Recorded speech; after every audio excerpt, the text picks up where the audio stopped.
गुरुर्ब्रह्मा गुरुर्विष्णुः गुरुर्देवो महेश्वरः गुरुः साक्षात परब्रह्म तस्मै श्री गुरुवे नमः. माझ्या सर्व संस्कृत प्रिय विद्यार्थ्यांना, संस्कृत शिकत असणाऱ्या विद्यार्थ्यांना प्रेमपूर्वक आदरपूर्वक नमस्कार.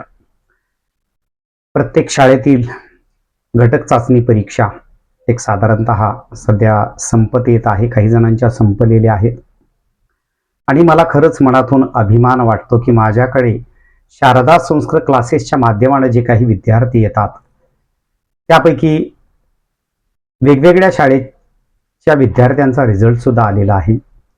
तर अगदी वर्गामध्ये क्रमांक 1-2 वर आउट ऑफ मार्क्स मिळवून 18-19 मार्क मिळवून 20 पैकी हे नाव त्यांनी कमवलेलं आहे.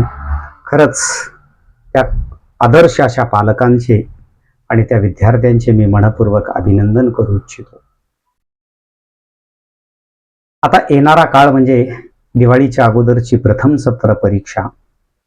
तर त्या दृष्टिकोनातून आमच्या शारदा संस्कृत क्लासेसच्या माध्यमाने विद्यार्थ्यांना खूप छानपैकी समजेल अशा पद्धतीनं शिकवण्याचं काम चालूच आहे. रिव्हिजन चालू आहे. विद्यार्थी 10वीचा जरी असला तरी त्याच्याकडनं आम्ही इयत्ता 8वीच्या वर्गापासूनचं टोटल ग्रामर शिकवत असतो. CBSEचा असेल तरीही आम्ही टोटल अगदी अ आ इ ई पासून म्हणजे संस्कृत वर्णमालेपासून शिकवत असतो. अद्यापर्यंत झालेल्या अनेक प्रश्नपत्रिका त्यांच्याकडनं मौखिक स्वरूपामध्ये सोडून पुन्हा लेखी स्वरूपामध्ये सोडून अगदी पाठांतराचा भाग सुद्धा आम्ही अगदी व्यवस्थितरित्या घेण्याचा प्रामाणिक प्रयत्न करत असतो. तर त्या दृष्टिकोनातून बाकी इतर जे कोणी विद्यार्थी आहेत त्यांना जर 20 पैकी एक साधारणतः 14 गुणांपेक्षा कमी जर मार्क्स असतील तर त्या विद्यार्थ्यांनी खरंच विचार करावा. कारण विद्यार्थी म्हणजे फक्त त्याचं एकच ध्येय विद्या प्राप्त करणे, ज्ञानवंत बनणे, गुणवंत बनणे आणि संस्कारक्षम सुद्धा बनणे. विद्यार्थी हा आपल्या शाळेच्या माध्यमानं, ट्युशनच्या माध्यमानं आणि घरी स्वतःच्या अभ्यासाच्या माध्यमानं आउट ऑफ पर्यंत गुण मिळवू शकतो. आणि विद्यार्थ्याला जर चांगले मार्क्स मिळाले तर सर्वात प्रथम त्याच्या आई वडिलाची चर्चा वाहवा केली जाते. खरंच भाग्यवान आहेत ते माता पिता असं म्हटलं जातं. त्याचबरोबर विद्यार्थ्याचाही गुणगौरव होतो, त्याच्या शाळेचं नाव होतं आणि आमच्यासारख्या क्लासेसवाल्यांचं सुद्धा त्या ठिकाणी नाव रोशन करण्याची जबाबदारी ही विद्यार्थ्यांवर असते. म्हणून संस्कृतच्या माध्यमानं जे कोणी विद्यार्थी आमच्याकडे पुनश्च नव्याने प्रवेश घेऊ इच्छितात त्यांच्यासाठी आमच्याकडे स्वागतच आहे. तसा विचार केला तर आमच्याकडे प्रत्येक बॅचच्या दृष्टिकोनातून संख्या तशी कमीच आहे, पण अभिमान आहे की येणारा प्रत्येक विद्यार्थी हा वर्गात क्रमांक 1 वरच असतो.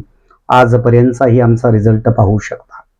अगदी जेवढे विद्यार्थी होते तेवढ्या विद्यार्थ्यांपैकीचा रिझल्ट आम्ही प्रकाशित करत असतो. आणि संस्कृत भाषा ही सर्व भाषांची जननी म्हणून ओळखली जाते. तर त्या दृष्टिकोनातून अगदी आउट ऑफ मार्क्स मिळविण्याचा विषय आहे.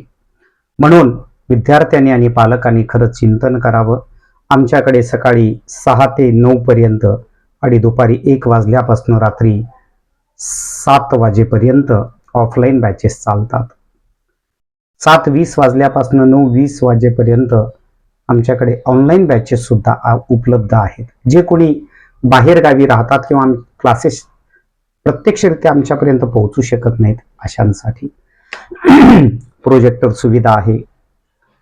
वेगवेगळ्या शाळांच्या अनेक प्रश्नपत्रिका आम्ही सोडवून घेतो. आता सध्या घटक चाचणी परीक्षा 20 मार्काची झाली. 8वीच्या विद्यार्थ्यांच्या 12 प्रश्नपत्रिका सोडवून घेतल्या, 9वीच्या विद्यार्थ्यांच्या 10 प्रश्नपत्रिका सोडवून घेतल्या आणि 10वीचा 80 मार्काचा पेपर ज्यांचा होता त्यांच्या 3 प्रश्नपत्रिका सोडवून घेतल्या, उत्तरासहित असलेल्या, स्वतः मी लिखाण केलेल्या, जेणेकरून लिहिण्याची पद्धत, वेलांटी, उकार, मात्रा कसं लिहायचं याची जाणीव आमच्या विद्यार्थ्यांना व्हावी या दृष्टिकोनातून. काय आनंद होता तो पेपर झाल्या झाल्या विद्यार्थी येऊन म्हणायचे, सर खूप पेपर सोपा गेला. ठीक आहे, आता त्यांचा आनंद आहे. लिखाणामध्ये वेलांटी उकार मात्रात एखादी चूक होईल, एक दोन मार्क कमी मिळतील. त्यांना मी असा विश्वास दिला की बेटानो काही हरकत नाही, आउट ऑफ मार्क्स मिळतील, पण काही अडचणीमुळे एक दोन मार्क मिळाले तर नाराज व्हायचं नाही. येणाऱ्या प्रथम सत्र परीक्षेत आपल्याला आउट ऑफ पर्यंत पोहोचायचंय. कारण आमचं मुख्य उद्दिष्ट आहे की आपल्या संपर्कातला प्रत्येक विद्यार्थी हा आउट ऑफ पर्यंत पोहोचला पाहिजे. आणि सगळ्यात महत्वाचं, शारदा संस्कार क्लासेसचं वैशिष्ट्य 18 वर्षाचा अनुभव जबरदस्त आहे. त्या दृष्टिकोनातून बोर्ड परीक्षेमध्ये एखाद्या विद्यार्थ्याला, आमच्याकडे सीबीएसईचे सुद्धा विद्यार्थी येतात, थोडेच आहेत पण वर्गात क्रमांक 1 वर आहेत. खूप सुंदर आणि जिज्ञासू वृत्ती असलेली आहेत. कुठलाही प्रश्न काही विचारा, कधी विचारा, तुमच्या प्रश्नाचं उत्तर तिथंच तुम्हाला समजेल अशा पद्धतीनं. आणि क्लासेसचं महत्वाचं वैशिष्ट्य मी सांगत होतो आपणास की बोर्ड परीक्षेमध्ये 100 पैकी 100 मार्क्स विद्यार्थ्याला मिळणारच, 100% गॅरंटी. नाही भेटले तर 99-98 ठीक आहे, वेलांटी उकार मात्रा किंवा ते परीक्षकाच्या मूडवर सुद्धा अवलंबून असतं. आणि जर 97 भेटले तर चालणार नाहीत, 1000 रुपये रिटर्न. 96 भेटले तर 2000 रिटर्न आणि 95 भेटले तर 3000. असं एकंदरीत 10वीची फीस आम्ही 10,000 घेतो. 10 गुण कमी होईपर्यंत, जर कमी मिळवले तर तोपर्यंत त्यांना 1000 या प्रमाणे आम्ही देणार. तसं आतापर्यंत एक 4-5 वर्षापासून चालू केली ही नियोजन, पण आतापर्यंत तर गरज पडली नाही. आणि अभिमानानं सांगतो की आतापर्यंतचे 2000 साधारणतः 8-9 पासूनचे, 7-8 पासूनचे अनेक विद्यार्थी आज डॉक्टर आहेत, इंजिनियर आहेत. आणि स्वतःला खूप सौभाग्यवान समजतो की माझ्याकडे येणारा जवळपास प्रत्येक विद्यार्थी हा सुसंस्कारिक असतो. कारण आमच्या इकडं अभ्यासाच्या बाबतीतली तयारी करून घेतली जाते, पण आगाऊ कुटाने, भांडण तंटा हे आम्हाला चालत नाही. आणि तशा पद्धतीचे विद्यार्थी आमच्याकडे येत नाहीत. ही चांगल्या कर्माचं हे फळ आहे असं आम्हाला मनपूर्वक आपणास सांगावंसं वाटतं. डेमो क्लास करू शकतात विद्यार्थी, ऑफलाईन असेल ऑनलाईन असेल. 2-3 दिवसामध्ये शिकवलेलं समजलं तर तुम्ही कंटिन्यू करू शकतात. 8वीची फीस 8000 असली तरी आम्ही 6000 रुपयेनुसार विद्यार्थ्यांना प्रवेश दिलेला आहे. का?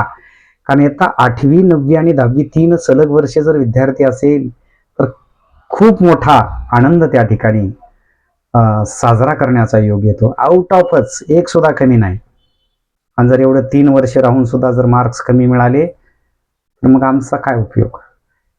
आम्हाला फीस घेण्याचा अधिकार नाही. त्या दृष्टीनं एका मार्काला, कमी मार्काला 1000 रुपये देण्याचं ठरवलेलं आहे. असो, आपल्या सर्व पालकांचे सहकार्य आहे. असेच सहकार्य, शुभाशीर्वाद मिळावा. आणि आम्ही जे काही आहोत ते आमच्या हॉस्टेलच्या आणि ट्युशनच्या विद्यार्थ्यांच्या माध्यमानं आहोत. प्रामाणिक कार्य करतोय. अद्यापर्यंत तरी प्रत्येक कर्तव्य हे प्रामाणिकतेनं पार पाडलेलं आहे. त्याचा मनस्वी आनंदही होतो. तर यूट्यूबवर शारदा संस्कार क्लासेस आणि अमोलराव शिंदे हे दोन्ही चॅनल आपण पाहू शकता, सबस्क्राईब करू शकता. आणि वेळप्रसंगी आपणाला जर काही संस्कृत संदर्भात कधी काही विचारावंसं वाटलं तर मोबाईल नंबर वगैरे आपण आहे हा पाहू शकता. तर अगदी आवर्जून विचारा. निश्चितपणे तुम्हाला समाधानकारक अशा पद्धतीने उत्तरं देण्याचा प्रयत्न करेल. तर आपले सर्वांचे मनपूर्वक आभार. धन्यवाद.